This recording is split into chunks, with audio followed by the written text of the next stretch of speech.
3h12 de volta aqui com o Estúdio CBN e agora é hora da gente conversar com o advogado especialista em Direito Público e Eleitoral, Marcelo Pellegrini. Boa tarde para você, Pellegrini. Boa tarde, Felipe. Boa tarde aos ouvintes. Vamos lá, temos vários assuntos a comentar aqui, um deles a gente tem ouvido inclusive durante toda a programação aqui da CBN, que é a aprovação da proposta de emenda à Constituição que limita as decisões individuais dos ministros do Supremo Tribunal Federal. Ô Marcelo, como é que você vê essa decisão do Senado? É uma espécie de retaliação, talvez? Não, eu não vejo assim, Felipe. Deixa eu rememorar o ouvinte aqui para contextualizar. Os tribunais sempre foram pautados pela colegialidade. Nos anos 90, começou a se introduzir algumas decisões monocráticas, mas para pressupostos de recurso, né, para questões muito procedimentais. Depois se aumentou a utilização das decisões monocráticas para se acompanhar decisões em repercussões gerais, em repetitivos e matérias constitucionais já pacificadas pelo Supremo. Ocorre que hoje, além de todo esse espectro, nos últimos 20 anos, estão sendo utilizadas as decisões monocráticas para julgar o mérito de todo e qualquer lide. Então, essa decisão do Senado, ela vem muito exclusivamente para impedir que a decisão monocrática suspenda norma no país. Ou seja, evitar que apenas um ministro possa substituir e suspender uma lei aprovada pelo Congresso Nacional como um todo. É nada mais do que um novo capítulo, ou mais um capítulo, da questão que a gente já tem tratado aqui nas nossas colunas, na minha coluna e nos nossos programas, sobre os freios e contrapesos entre os poderes, né? O judiciário avança um pouquinho, o legislativo está muito quieto, o legislativo avança um pouquinho, o judiciário reclama, e esse ajuste fino ele é necessário, salutar e democrático. É justamente essa questão do ajuste fino que muitas lideranças acabam colocando também até em questão e justificando justamente a aprovação dessa PEC. O Pellegrini, o que mais você veria, talvez, o que poderia ter de diferente, eventualmente, na PEC para esse ajuste fino, digamos assim, com o Supremo?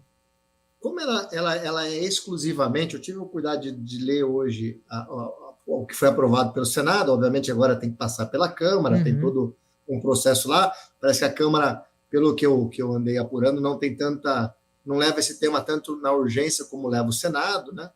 Mas o fato é que ela limita apenas a suspensão da norma, né?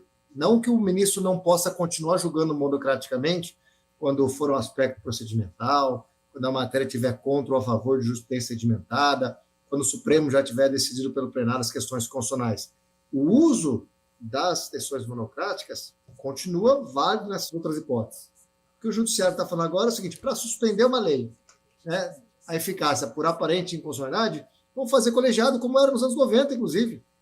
E aí o Supremo disse: nós não aceitamos isso porque a gente tinha realmente um erro aqui, mas a gente corrigiu por uma emenda regimental na época da presidência da ministra Rosa Weber, que diz que toda decisão monocrática que suspende lei tem que ir para o plenário virtual de imediato. Mas é o virtual, não tem debate, não tem sustentação oral, né?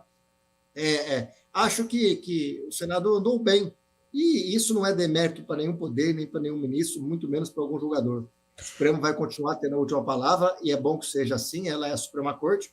Agora, suspender lei, vamos debater um pouco mais, né? É muito salutar que falem os advogados, que fale o Congresso Nacional, que fale a Advocacia da União, que fale o Ministério Público e que fale o colegiado plenário do Supremo Tribunal Federal desde o nascedouro de uma ação direta. Porque a decisão dela, Felipe, tem uma consequência muito, muito drástica e muito forte. Ela é vinculante para todo o judiciário e erga omnes para todo cidadão. Nada mais do que refletir bem entre aprovar a constitucionalidade ou, no caso, a inconstitucionalidade de uma norma. Agora, essa decisão não limita ou não impede a concessão de liminares, por exemplo.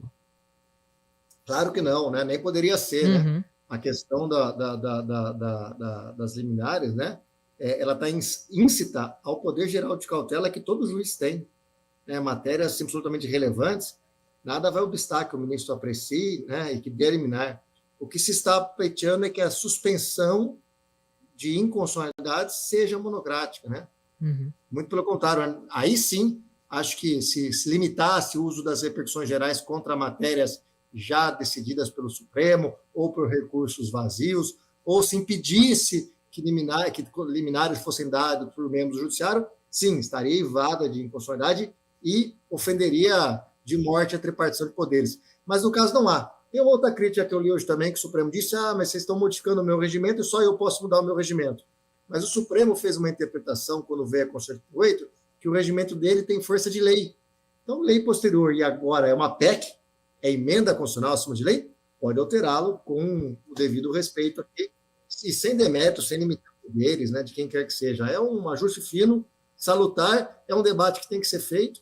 Os últimos 20 anos o Judiciário tomou um espectro maior, fruto de uma omissão do Legislativo em certos momentos e de erros que o Legislativo cometeu aí nas últimas legislaturas, e agora está tentando voltar ao protagonismo, né, de criar as regras por emenda constitucional, fruto do poder constituinte derivado, que tem uma hierarquia superior às leis comuns, né?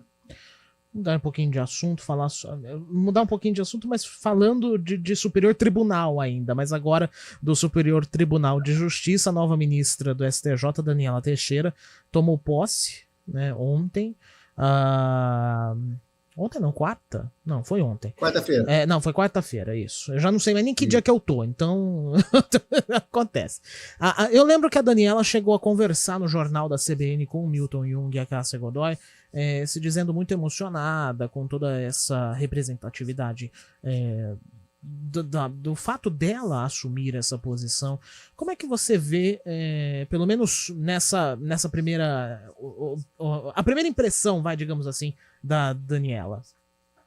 Felipe, eu conheço a Daniela, né? Ela é uma advogada, eu estive na posse dela, né? Fui por ela convidado e foi muito legal, e acho extremamente válido. Primeiro que fazia tempo que um advogado não tomava posse no STJ para ocupar uma das cadeiras. As últimas nomeações da OAB foram truncadas, discussões judiciais sobre validade. Segundo, que fazia 10 anos que uma mulher não ascendia a um cargo de ministro do STJ. Então, a Daniela carrega por um lado, essa grande expectativa, né, de nós, advogados, de trazer uma mulher da advocacia, e na questão de gênero, né, que é uma agenda positiva, que é uma ministra muito dedicada às pautas das mulheres, às pautas das minorias. Então, ela tem em torno dela vem junto uma expectativa muito grande, né? Mas eu creio que ela vai ter um período muito exitoso no Superior Tribunal de Justiça. Ela chegou numa Câmara Criminal, né? Então, se ela vai lidar com o direito de locomoção, de ida e vir das pessoas, os direitos e garantias fundamentais, as correções dos processos judiciais.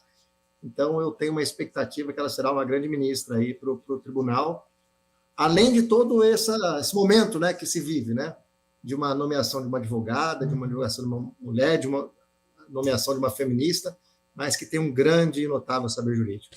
O que você vê como principais desafios que a Daniela vai ter que enfrentar? Existe o próprio desafio dela ser mulher, depois de tanto tempo, né, sem termos uma mulher ocupando esse cargo. Existe, né, evidentemente, uma situação aí velada, não é?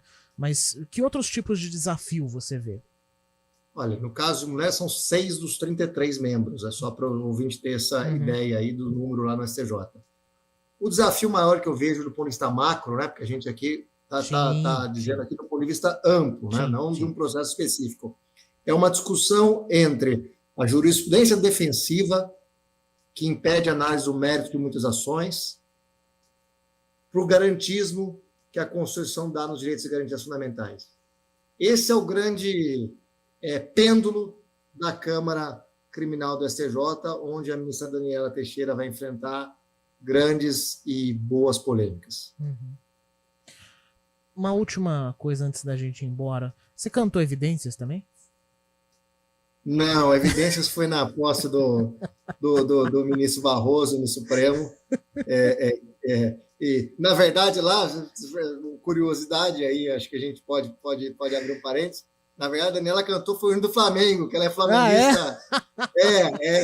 Eu, como bom ponte-pretano, apenas assisti, mas ela é flamenguista e ela cantou foi o hino do Flamengo. Até o presidente do Flamengo estava lá na posse também.